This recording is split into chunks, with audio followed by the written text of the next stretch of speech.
Everything we've done's led up to right now. Right now. This legacy are full of legends. You can become a legend today, boys. Put your stamp on history. Put your stamp on a legacy. It is going to take all of us. All of us. Men, be not afraid. Do not be afraid to be a legend. Welcome to Opa Podcast episode 24. Welcome to the recap of the Northwestern game and the preview of the Hate Week versus Wisconsin. I'm one of your hosts, Jason O. Play for Casey. I am Larranz. Tanner throws for 3 more touchdowns. Guider. Griffin. And our fourth host, Wyatt, isn't here tonight. He's going through law school hell, as he put it that way. But first, going to recap the Northwestern games. So last weekend, the Gophers put up 38-22, winning the game, making us 10-1, and our first 10-win season since 1905, I believe. We were still playing high school teams. Mm-hmm. And then, or at least 10 wins in the regular season. Is that correct? Yeah. Yep. Some key statistics, how Larranz described it, was a negative 8 yards on their original starting quarterback, Hunter Johnson. Yeah, he finished 0 for 2 for 0 yards and a .1 quarterback rating. He tried. Oh. So much for a transfer from Clemson. We'll take him, shoot. And then they put in their fourth-string quarterback and somehow threw for 200-plus yards. And he was also their leading rusher. Yep. Yikes. But hey, I mean, I like him. I think the Cats found their quarterback. Just saying.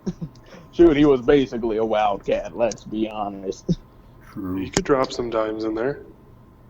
Yeah, Yeah. that's true.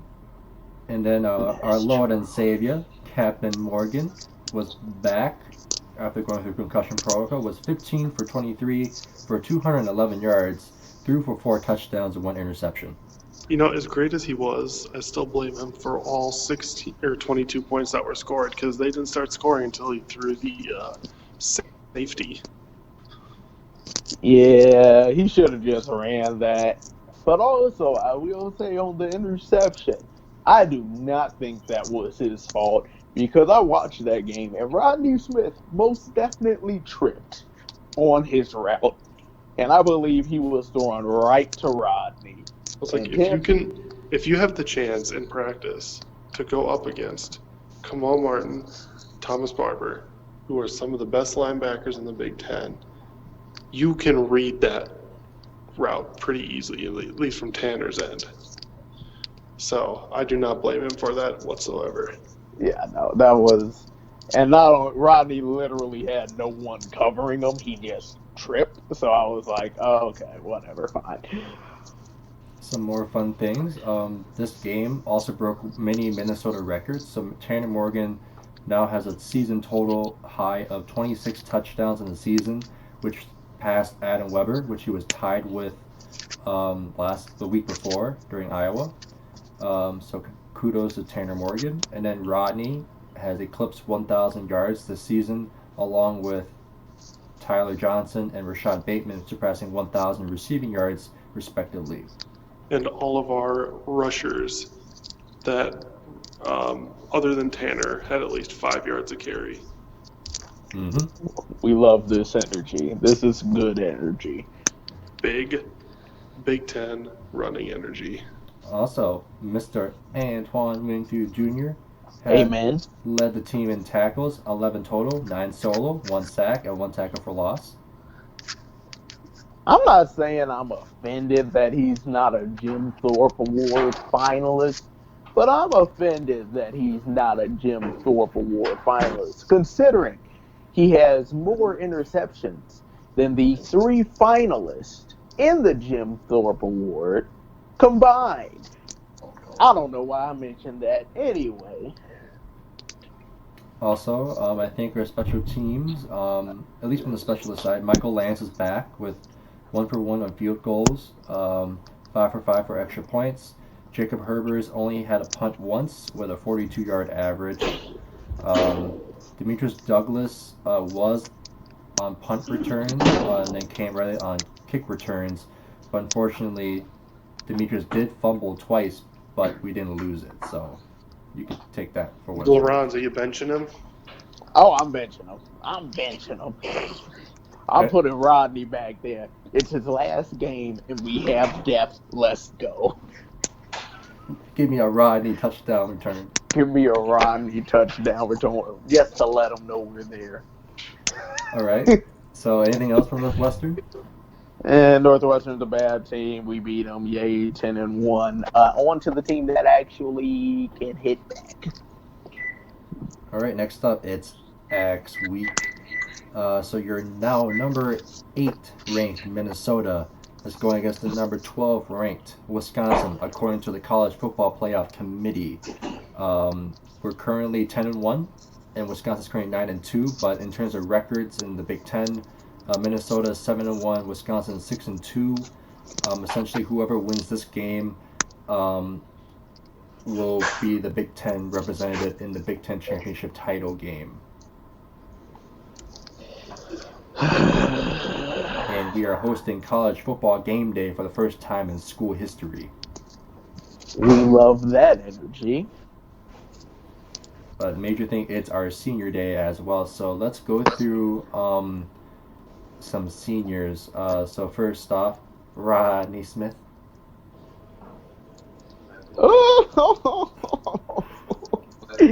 Grandpa. Grandpa gonna give him an old school down south butt whooping. That's what he gonna do. You mean Georgia butt whooping? Hey, that's the South. Let's get him. Next up, Shannon Brooks. And we so glad that he's still alive right now. Guys, remember when we were freshmen, he was also a freshman in college? Are they? Can they hear you? That's energy. Also, someone else is in here, and I don't know what's happening. Griffin? That's my friend. Oh, hi, Griffin's friend. Hello. He's just sitting here watching hockey. Excellent. All right, so next up, Carter Coughlin. Fly, Eagles, fly. Fly, Eagles, fly. Fly, Eagles, fly. Eagles flock together. Darn right. Kamal Martin. Yes. What? Eat. One of the Let best him eat. outside linebackers in the Big Ten. Let him eat. Easy money. Just let him eat. Sam Renner. Let him eat. Y'all remember when he was a I want walk-on? his hands on Jack Cohn's shoulder pads, pushing him to the ground. Gently. That was gently, please. Gently. I don't want another Elijah Sindelar out, Jake Plummer in scenario where we give up like 30 unanswered. Oh, Yeah, we don't want that energy. Of course, a lot of horrible things had to happen for that to be a thing, but okay. next up, Jacob Herbers. Yeah, Can we kick a good punt, please? That would be preferable. Next, I'm going to miss this name. Winston De La Padilla. Oh, God, that is such an underrated player. He is just as great as his dad. It just runs in the family. Mm-hmm. And then next is Chris Williamson. I didn't even know he was a senior. Go off, young man. He's quietly destroying. You remember when he couldn't tackle? Oh, yeah. And then he just shut down Rondé Moore. That was last year. beautiful. That was beautiful. And then next up, Thomas Barba. The end of an era. The end of the Barber clan for at least another, 20 plus years. Next up, you remember this guy who decapitated Colorado State's quarterback a few seasons ago, Tayon Devers. We would No, we wouldn't take that. We want Jack Cohn to be okay. Yep. And then last and not least, number 6 from Minneapolis, Minnesota, Tyler Johnson. When are we building? Well, they're going to make a shit ton of millions of dollars from this game, so we can afford it right now. Fair enough. True. What's these resale tickets going for? Like $300, $400, $500. there we go. Really? I did not know that. Oh, very much so. Yeah. Some more things as well. So Vegas has a spread favoring Wisconsin by 3. That's tough. Favor Wisconsin. I don't give a frick. And then We'll take that. over under Drive off of. over under is 46.5. Okay. Okay. I'm still taking the over though. All What a right. disrespect Vegas is doing to Kirk Soraka. He doesn't care if we win or lose. He wants to put up 46 himself. Speaking of Kirk Shiraka, he is now a semifinalist for the Broyles Award for the nation's best assistant coach. So shout out to him. Nice. Of course, having to go against another Broyles Award finalist and Jim Leonard, who is Wisconsin's defensive coordinator. So this is going to be a fun chess match. Mm-hmm. All right. So next up, do you want us to talk about some key things about both the Gophers and Wisconsin then for this epic matchup for not only the Big Ten West but for Paul Bunyan's axe in the 129th all-time meeting? The longest interrupted rivalry trophy in college football FBS history. Yep. Darn right. Okay. I just want Wisconsin to return that slab of bacon in their storage closet. Yeah, I thought that they had lost that. Well, in quotation marks. Barry Alvarez? Question mark. I'm upset anyway. But I don't know. I was telling Jason earlier. Imagine to yourself being a Minnesota fan, and for the first time, arguably in school history, you are upset that the snow may hinder your offense. Imagine being a Minnesota fan right now, knowing that you really wish it was sunny outside. Yeah. I love this. I don't. It's just going to be a repeat in Nebraska. Oh. See? But I think Wisconsin's linebackers, Chris Orr, Zach Bond, are a lot better than whoever nameless Nebraskans we ended up running all over. So I don't think that's going to work. However, they did play Nebraska, and Dedrick Mills ran for 188 yards on them on 17 carries. So I'm not saying it's impossible. Don't forget Adrian Martinez ran all over him too. As Adrian Martinez, he does that. Tanner Morgan's not going to run for 90 yards. Oh no, he has like negative 60 something when they did that BTN comparison to Justin Fields. I'm like, put that away. I don't want to see that. I don't know why they compared him to Justin Fields. It's making us look bad. Yeah. But They look at his completion percentage and just try to compare him to anyone in college football. Oh, like Jake from State Farm. Oh. Yes. I saw someone on Twitter saying that they would very much so take Tanner Morgan over Jake Fromm, and I'm like, oh my god, look how relevant we are. That Georgia fans are complaining that they don't have us. Remember when Georgia fans were rooting for us to beat Georgia Tech? They really were. We love that energy. Good job, Georgia. I really hope that they beat LSU to create pure and utter chaos Also, shout out to Ohio State now being ranked number 1 in the playoff rankings. Which is the right call.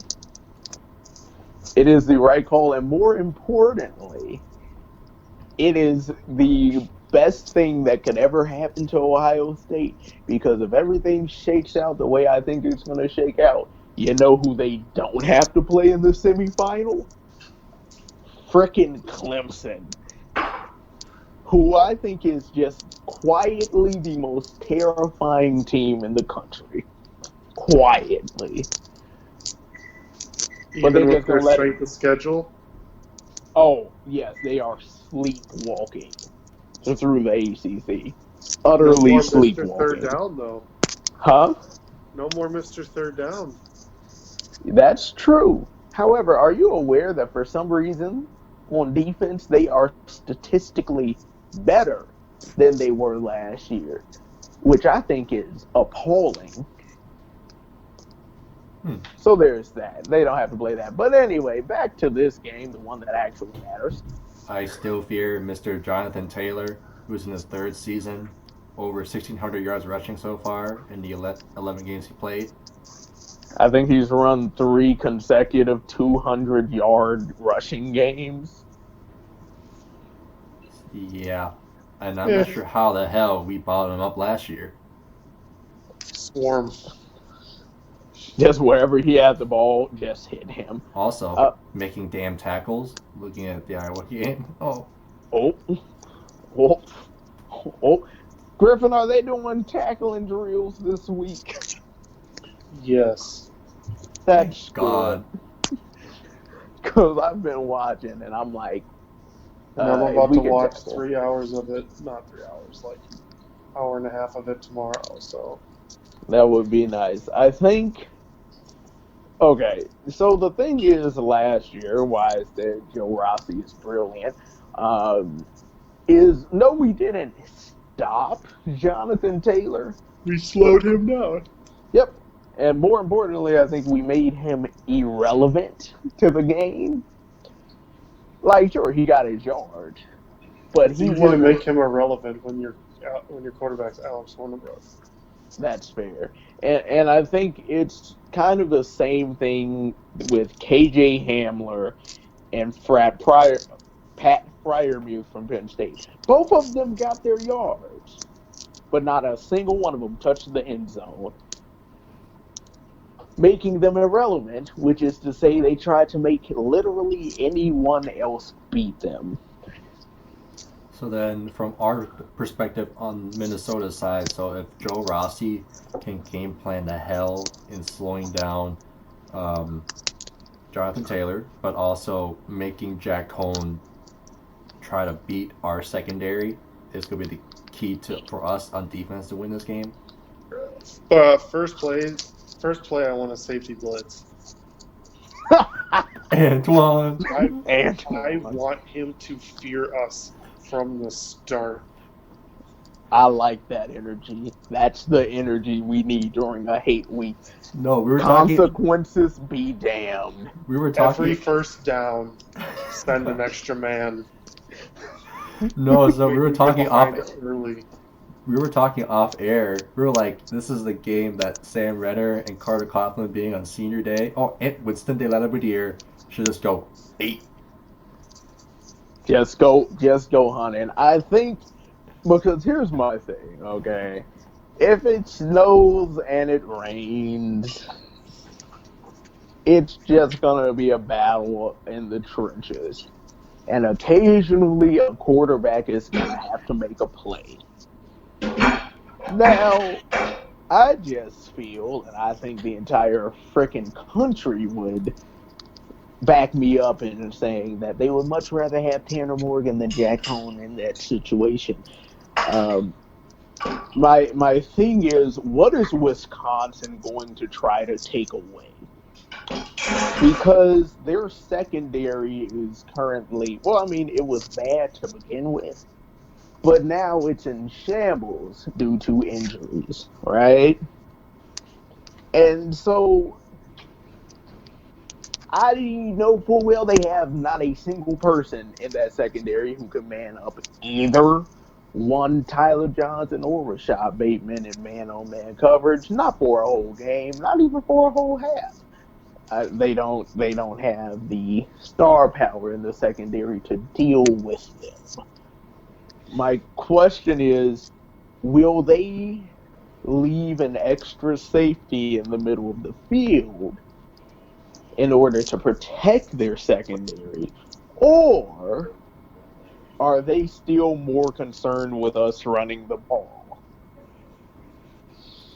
The essence of the spread offense, as our BTN and Fox analyst Urban Meyer says, equate numbers in the run game. I don't think it matters what they do, because they're not going to stop our passing. And whatever they do to help support their passing, we're just going to frick them up in the run game. But they got some dudes pass rushing. Yeah, they got some dudes, but if they don't work well together, they ain't shiz. I mean, Oh, fair. fair point. I'm concerned. I think their wide receivers for Wisconsin are really good, with Quintez Cephas especially, Kendrick Pryor. A.J. Taylor is a problem. He is fast. He is going to screw with somebody. Like, most people think it's Quintez Cephas who needs all the attention. I think it's A.J. Taylor, because if he gets loose, it's over with. I'm concerned. Like, did I watch the Purdue game, the Wisconsin-Purdue game, and where they put up 600 yards of offense? And I thought to myself watching that game, holy crap. Yes, that's what I said. It would be a wonderful world if they do fumble the ball 5 times and Jack Holmes throws an interception. That would be beautiful. But they used a lot of Wildcat package, stealing a page out of Kirk Shiraka's book in this game. The only difference is we just do it to get short yardage. They do it to hit their head on the goalpost. So I'm concerned about that. There's just a lot of things that I'm concerned about with this game. Like, if it were sunny, not a cloud in the sky, I would border on this being a 80-20 game, and then 80% Minnesota wins. Like, I would be that confident that they wouldn't really have that much of a shot. But because it's raining, I'm concerned. so you know how I usually ask this almost for every big game here, guys. So is this also a game where Kirk Shiraka should essentially unleash the Minnesota playbook? So not only the RPOs, the play action, the slants with Tanner and the receivers, but the inside and outside zone with the running game, Wildcat with Seth Green, maybe those tight end packages, some flea flickers, assuming weather permits, essentially, or wide receiver because runs. 2 weeks later, you're playing Ohio State. You want to know what the hell you're running. Screw that. I don't care about playing Ohio State. We're all just a sacrificial lamb to them anyway. This is the game where I throw the entire kitchen sink at Wisconsin. Because do we really think we have a realistic shot at beating Ohio State? It's possible. Probably not going to happen. Because they want to make sure they're still number one. And if they lose to Michigan this weekend, which I think is a sneaky real possibility, because Michigan football playoff is going to go chaos. Not really, because I think Ohio State can afford to lose a game on the road to a top 20 team. 10. Okay. Yep. Top 10 team on their senior night. They only did that for the views, though. Fair. I think they can afford to lose. But then they know during the Big Ten championship game that Ohio State's going to send hellfire and brimstone to destroy us. So I don't care about the Big Ten championship game. This is the game that I care about. This is the game that I say Daniel Faalele in the backfield. Let's hell yeah. go. Seth Green throwing the ball. Let's go. Double reverse flea flicker. Why not? Rodney Smith throwing the ball. Sure. Tyler Johnson. I mean, he was a quarterback in high school throwing the ball. Let's get it. I literally don't care the means by which we need to win this game. Just do it. Also, for more motivation, besides it's senior night and there's our seniors playing out there for their one last game, but play for Mr. Casey O'Brien. That man is going to surgery tomorrow for a possible spot in his lungs, and it could be his 5th bout of cancer. Oof. And that man is an inspiration, so play for him as well and return that axe to him. 1-0 in the surgery season, baby. Let's go. Homie, Casey only let the cancer come back so he could beat its butt a 5th time. So I'm like, you know what? I said this off air to Jason where I'm just like, you know, I want the captains to just be like whoever two and just holding a jersey of Casey O'Brien. That's all I want. That's all I want. All right, so score predictions? So, I don't want to go first on this one. I'll go first. So Wyatt says 35-24, Wisconsin's on top. Off air, we asked why, and his reasoning is, we haven't lost when I predicted a loss yet. And his key to the game was play for Casey as well. For me, I think it's going to be 35-28, Gophers on top. I think it's going to be a close game, nitty gritty. It's still like what both teams have been doing all season was averaging, almost 30 points a game or more. So, yep. 42. Oh my God. Whoa. 42-30. Gophers. 40-30. 42. We are going to torch their secondary. Homie, Ohio State couldn't put 42 on them. But 42. Then Yeah. again, to Larranz, be fair, are we going to go back to next week or last week and see how those score predictions worked out? I mean, you're right. I mean, and also I did have the realization Ohio State couldn't put up 30 on Penn State. But we did. Shoot, we should have put up 35 if Tanner didn't overthrow Tyler Johnson in the end zone, but that's none of my business. Anyway, he was a 90% completion percentage with a 95% adjusted completion percentage. He's fine. But for me, this prediction pisses me off. And it's once again only because of the snow and the rain. Because against Nebraska, yes, it was snowing and it was raining. And yes, eventually our wide receivers did go off. But that was only after the rain and the snow stopped. And because I don't think it's going to stop, and I think this is going to be an old school, nasty, Big Ten slobber knocker, I gotta go with Wisconsin. I'm taking the under 17. Gophers 21. Wisconsin. However, of course, if the snow or the rain stops at any point during this game, I'm going 30-24 Minnesota. But assuming it doesn't, 21-17. Bucky. Bruh, Bucky doesn't wear pants.